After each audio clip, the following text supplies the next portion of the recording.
10 రోజులకి ఒక్కసారైనా సరే ఇలా అల్లం పులుసు చేసుకొని తినండి. హెల్త్‌కి చాలా చాలా మంచిది. చాలా సింపుల్‌గా చేసేసుకోవచ్చు. సో, ఎలా చేసేసుకోవాలో చూసేయండి.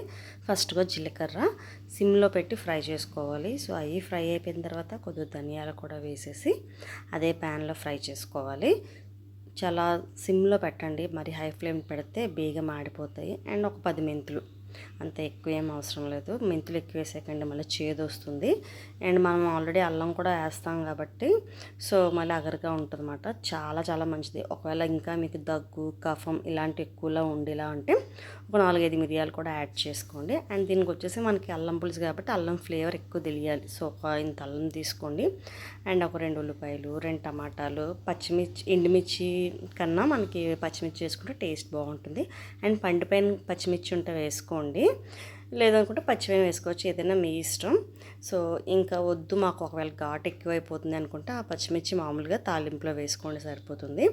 సో ఇవన్నీ కలిపి అండ్ కొన్ని అల్లం వేసుకున్న తర్వాత వెల్లుల్లిపాయ రెబ్బలు కూడా వేసుకోవాలి. ఇంకా మనం పోపులో ఏమి ఇంక వెయ్యం కాబట్టి సో ఇందులో అన్నీ మిక్సీ పట్టేసుకొని సో మనం మెత్తగా అంటే కొద్దిగా బరకగా ఉండాలి, మరి పేస్ట్లా చేయకండి, ఓకేనా. ఈలోపు అది మిక్సీ కొట్టే లోపల మీ పులుపుకు తగ్గ చింతపండు తీసుకోండి. ఎందుకంటే మనం ఆల్రెడీ టమాటోస్ యాడ్ చేస్తాం కాబట్టి ఎక్కువ చింతపండు అయితే పడదు. సో పులుపు తగ్గ వేసుకొని కొద్దిగా వాటర్లో వేసేసి పక్కన పెట్టేయండి. అండ్ ఒక ప్యాన్ పెట్టుకొని ఆయిల్ వేసుకొని పోపు సామాన్లు అవి వేసేసుకోవాలి. అండ్ మీకు శనగపప్పు ఇష్టమైతే కొద్దిగా శనగపప్పు వేసుకొని బాగా రోస్ట్ అయిన తర్వాత కొద్దిగా కరివేపాకు కూడా యాడ్ చేసుకోండి. కరివేపాకు ఎక్కువ వేసుకోండి, చాలా బాగుంటుంది. అండ్ వెల్లుల్లిపాయలు కూడా మీకు ఇష్టం అనుకుంటే ఎక్కువ వేసుకోవచ్చు, మంచి ఫ్లేవర్గా ఉంటుంది. అండ్ ఇందులో వేసిన వెల్లుల్లిపాయలు తింటే మంచిగా తినాలనిపిస్తుంది. అండ్ ఇది వచ్చేసి చలికాలంలోని మనకి ఎక్కువగా జలుబు ఇలాంటివి చేస్తుంటాయి కాబట్టి అలాంటప్పుడు వారంకి ఒకసారైనా ట్రై చేయండి, చాలా చాలా బాగుంటుంది. మంచి ఇమ్యూనిటీ బూస్టర్లా పనిచేస్తుంది అన్నమాట అప్పుడప్పుడు చేసుకోవడం వల్ల.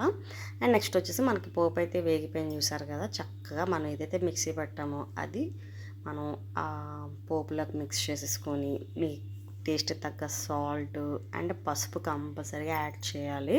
ఎందుకంటే మనకి ఇది ఒక అల్లం పులుసు కాబట్టి మంచి పత్తింగా అనిపిస్తుంది. ఏమైనా ఇన్ఫెక్షన్స్ కూడా తగ్గిస్తుంది అన్నమాట. మనకి ఏమైనా థ్రోట్ కానీ ఏమైనా స్టమక్లో కానీ అప్సెట్స్ ఉంటే మనకి పసుపు అనేది చాలా బాగా పనిచేస్తుంది.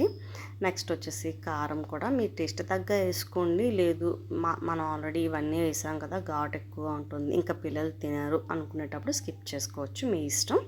నెక్స్ట్ వచ్చేసి చిన్న బెల్లం అన్నమాట, డైజెషన్కి బాగుంటుంది. అండ్ కొత్తిమీర చాలా బాగుంటుంది, ఫైనల్ టచ్ అన్నమాట.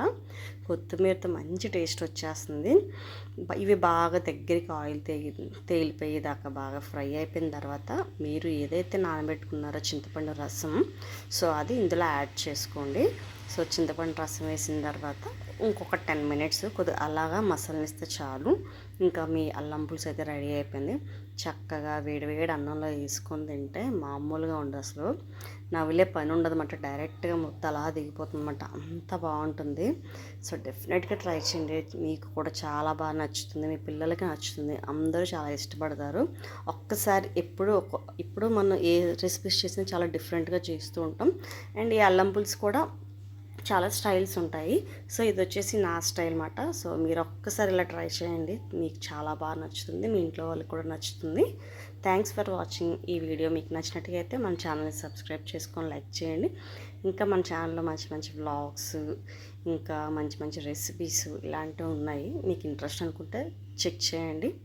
నచ్చితే డెఫినెట్గా సబ్స్క్రైబ్ చేసుకొని లైక్ చేయండి, లేకపోతే ఓన్లీ లైక్ చేసేయండి. Thanks for watching. ఇంకెందుకు ఆలస్యం, మీరు కూడా ట్రై చేయండి. మీరు ఎలా చేస్తారో కామెంట్ చేయండి. సో చూస్తున్నారు కదా చాలా టెంప్టింగ్గా ఉంది కదా. సో నిజంగా అన్నం అలా వేడివేడి అన్నంలో వేసుకొని తింటే మనసుకి హాయిగా ఉంటుందన్నమాట. వర్షాకాలంలోని చలికాలంలోని కనీసం వారంగా ఒక్కసారైనా ఇలా చేసుకుంటే మనకి జలుబు దగ్గు ఇలాంటివి దూరంగా ఉంటాయి. అండ్ ఇంకొక విషయం ఏంటంటే ఇది మనం చేసుకుంటే ఒక 3 డేస్ దాకా పాడవదు. చక్కగా ఈరోజు చేసుకొని రేపటి దాకా హ్యాపీగా తినవచ్చు. ఇంకొక డే ఉండాలనుకుంటే ఫ్రిడ్జ్లో స్టోర్ చేసుకోండి, అస్సలు పాడవదు.